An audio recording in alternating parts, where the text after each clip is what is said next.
l'interculturalité, moi je trouve assez, je pense qu'on devrait dire carrément intersectionnalité, formation à l'intersectionnalité, à l'antiracisme politique, tout ça, avant d'aller faire des projets. Appeler un chat un chat. Voilà, c'est ça. L'interculturalité, bref. C'est pas très grave en soi, enfin si, c'est grave, enfin bref, on s'en fout. J'ai marre avec le petit frère, on dit ça, ouais, avec le petit rêve, tout comme voilà. nous, on a un rêve de 8 jours, voilà, mais évidemment que le rêve de et je vais arrêter de critiquer mon association, je vais faire une bah, nous on est prêts à recruter, donc on est là. Hein. Non, mais après, c'est une association qui bouge et il y a différents courants à l'intérieur et c'est plutôt positif aussi, quoi. Personnellement, j'entends quand tu dis la partie critique et je vois très bien de quoi tu parles, mais moi j'entends aussi la PAA, la gueudin qui veut tirer, l'ambitieuse, qui veut tirer le truc vers le haut. Oui, c'est ça, parce que finalement je suis au conseil d'administration et que j'ai voilà. Il y a des choses que je dis pas ça juste pour dire il y a un problème. Tu sais, là j'entends l'ingénieur qui dit pour résoudre le problème, il faut qu'on acknowledge now I'm speaking English. Je parle en anglais, super, tout va bien. Pour résoudre le problème, il faut qu'on reconnaisse là où on en est et qu'on réalise les lacunes en fait qu'on a. Moi je l'entends plus que c'est ça. Donc là c'est l'outil honnêteté que je suis pas là pour dire que mon association est fantastique. Et je trouve moi dommage justement qu'on valorise pas, c'est ça, et je pense que c'est ça qui nous empêche d'être tirés plus vers le haut, c'est qu'on, comme tu dis, on est évalué par ce normalisme, cet élitisme qui en plus n'est pas forcément le haut du panier. Moi j'aime bien appeler ça le normalisme, parce que du coup ça nous laisse là. C'est ça, c'est la norme, c'est ça. Ça nous laisse là et on n'avance pas puisque celui qui veut tirer vers le haut il n'est pas bon, celui qui veut tirer vers le haut il n'est pas bon. Donc on va pas bouger. Après c'est une situation qui a beaucoup évolué, donc pour le positif quand même, je suis très contente. Oui, en partie. Je suis très contente d'avoir découvert ce projet et d'en faire partie. J'ai fait beaucoup de choses dans ce cadre-là, des choses très concrètes, d'aller transformer des choses dans les écoles, du plaidoyer au niveau national, aller voir des organes de décision comme la commission des titres ingénieurs, des choses comme ça. Enfin, on a fait des trucs assez chouettes. On travaille aussi avec les syndicats étudiants, donc voilà, ça on va dire. Ensuite, sur la partie rêve personnelle, en ce moment, je rêve, et j'espère que ça va se concrétiser, de la Saint-Élion, qui est une course de 72 km entre Saint-Étienne et Lyon en décembre. J'ai fait une partie l'année dernière, 44 km, et cette année, l'idée c'est de faire 72, donc ça fait partie de mes rêves. Ensuite, un autre rêve, c'est d'arriver à devenir assez douée en dessin pour pouvoir faire des petites BD sans savoir trop bien dessiner, mais que ce soit un peu expressif et pouvoir exprimer. Parce que est-ce que tu ne penses pas à la BD qui avait été après l'histoire avec Anne Hidalgo là? Non, tu n'avais pas vu celle-là? Non, mais je peux te montrer les styles de BD. Bah ouais, tu peux. Ça nous fait un peu rebondir sur le c'est quoi ta langue? Ouais. Peut-être que ta langue la plus forte, c'est peut-être la langue. On a eu, comment elle s'appelle?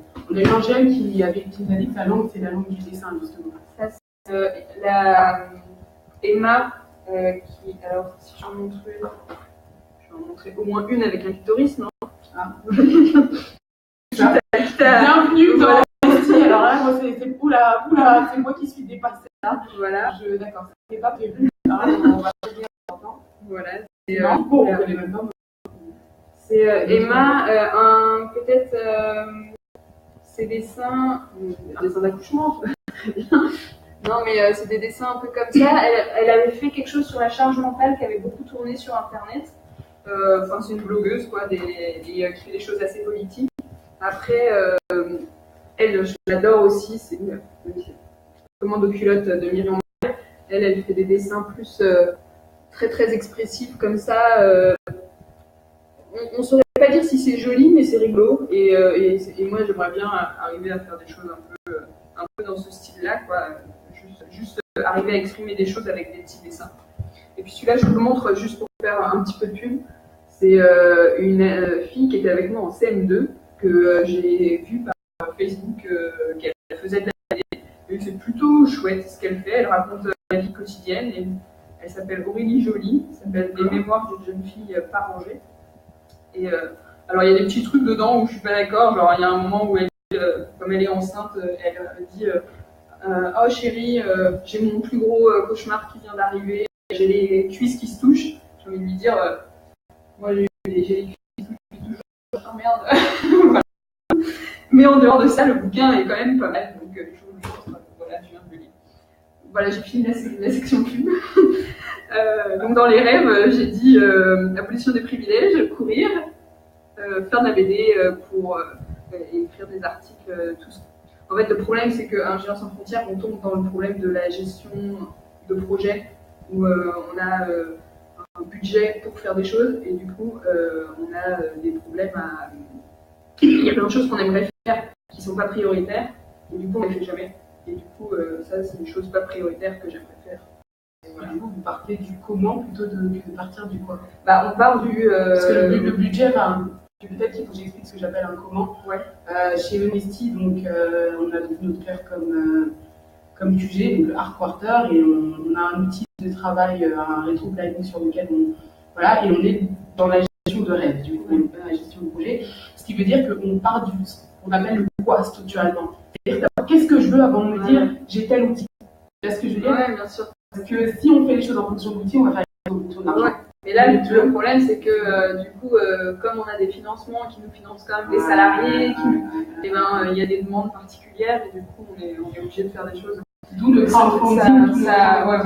On fait pour ne pas avoir ce genre de... Et la gestion de projet, ça tue les associations, ça tue tout. Le mot projet, alors je ne vous fais pas tout un cours, mais c'est très dangereux. Allez voir des trucs de Franck Lepage sur YouTube sur la question de la gestion de projet et c'est très intéressant sur comment le projet, parce que par exemple quand Macron dit c'est notre projet, c'est mon projet c'est le capitalisme quoi, parce que le projet est profondément capitaliste. Alors moi je ne peux pas savoir parce que je ne regarde pas la télé, ouais. Je ne sais pas ce qu'il dit parce que je ne le... Ah non mais Macron c'était pendant sa campagne. Alors là, il a dit c'est notre projet. Et voilà. D'accord. Du coup, est-ce que ça permet de rebondir sur c'est quoi ta langue? Puisque tu nous parles de mots et d'un mot dangereux. Donc c'est quoi qui pour toi te permet d'exprimer ce que tu ressens, qui te permet d'être en cohérence avec toi-même, d'être dans ce qu'on appelle l'honnêteté? C'est quoi? Ça n'a pas du tout à être une langue classique, c'est vraiment qui pour toi est plus cohéremment ton intérieur, cohérence entre ton intérieur. Et ben moi j'ai un vrai problème. Moi j'ai un vrai problème avec ça, c'est que j'ai du mal à retranscrire ce qui se passe dans mon cerveau en mots ou même par écrit. Et c'est vrai que ça m'arrive assez souvent, par exemple, d'avoir une discussion avec un pote et puis de rentrer chez moi et de lui envoyer un mail de 10 km parce que ça a continué de travailler et j'ai pas encore tout dit. Et du coup, des fois, l'écrit m'aide vachement plus. Et du coup, ma langue, j'essaye à la fois de lire beaucoup de choses sur la question des dominations, des privilèges, etc. pour essayer d'être le moins oppressif possible. Après, c'est pas toujours évident parce qu'on est né dans un monde patriarcal, raciste. Donc, du coup, il y a des choses qu'on a tous oppresseurs. Voilà. On a été oppressés, on est devenu oppresseurs, tous oppresseurs. Et du coup, on essaye de faire au mieux, mais en même temps de ne pas en vouloir à ceux qui n'ont pas fait toute la déconstruction non plus, parce que moi, il y a un moment où je ne l'avais pas fait et qu'on n'a pas tous accès à ces ressources militantes. C'est un voyage, voilà, c'est un voyage. Ouais. Donc ma langue, c'est un peu ça, c'est essayer de ne pas trop se planter et en même temps, à la fois pas trop se planter et en même temps pas s'empêcher de parler. Moi, j'ai un ami qui a pensé à faire une conférence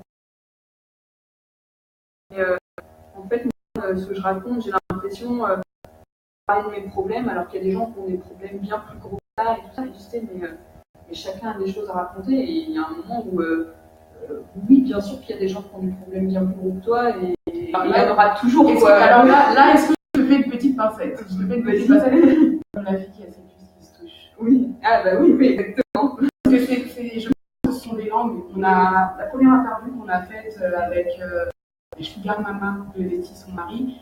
Hors d'interview, on a eu une conversation super intéressante où on a compris quelque chose sur, tu sais, le gros truc scientifique, le fait que le plus court n'est pas nécessairement le plus rapide. Oui. Voilà.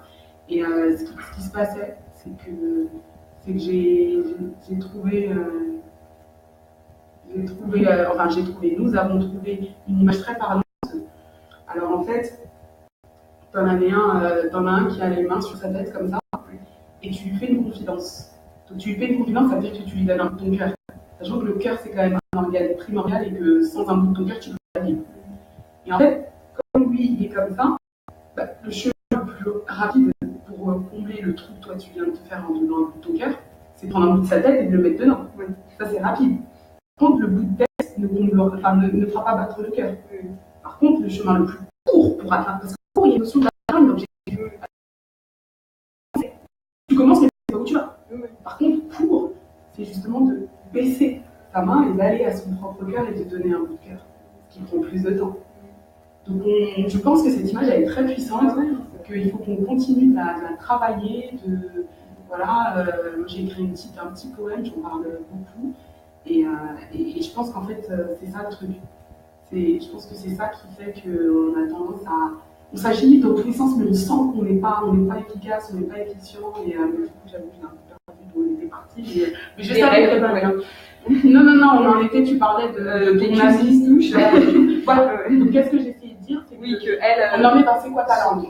Voilà, donc on dit, tu vois, le gars, tu vois, qui dit cuisse, qui se touche, ou la meuf qui dit cuisse, qui se touche, c'est peut-être qu'elle n'a pas encore trouvé sa langue du cœur. Et du coup, ben, elle, c'est sa manière de dire je me sens insecure, et puis avec les normes de société qu'on a, même une finance. Oui, voilà, parce que c'est ça, ces traductions-là, en fait. Voilà, c'est ça. C'est merde, je ressens pas. En fait, ce que moi j'entends, c'est je ressens pas la fille de la télé, quoi. Tu vois ce que je veux dire? Et c'est ça qui me fait mal. C'est de me dire, mais pourquoi c'est elle ta référence, en fait? Non, bien sûr, non, je lui en veux pas de faire ça, c'est juste que quand je l'ai lu, je me suis dit, bon... c'est sûr que par comparaison, justement, je pense que ce que moi je me suis lu dans tes conférences gesticulées, et puis de questionner le système dans lequel on est, parce qu'on a fait quand même les études les plus élitistes de France, quoi, tout simplement, c'est la compétition, en fait. Et c'est ce sentiment que, justement, quand l'autre... C'est ce que je te disais tout à l'heure, j'ai réalisé, moi, je sens que j'ai énormément avancé dans mon voyage, parce que moi, du coup, je me suis occupée de la société, donc là, on va beaucoup plus vite. Même plus court, enfin autant on va plus vite et c'est plus efficace parce que du coup on n'est pas à moitié, voilà. Mais ça n'empêche que j'ai réalisé que voilà, je suis amoureuse d'un mec et il était tellement fort pour m'aider que j'étais en compétition à qui aimerait le plus l'autre, quoi.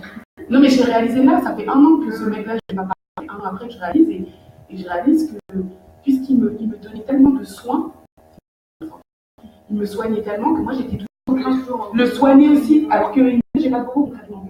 Tu vois ce que je veux dire, mais tu peux livrer pour te dire j'ai remboursé, mais parce que là on est dans l'idée de tu vas donner 1 euro, je te donne 1 euro. Moi je suis énormément là-dedans, c'est super dur, c'est dur de détacher, même avec les amis.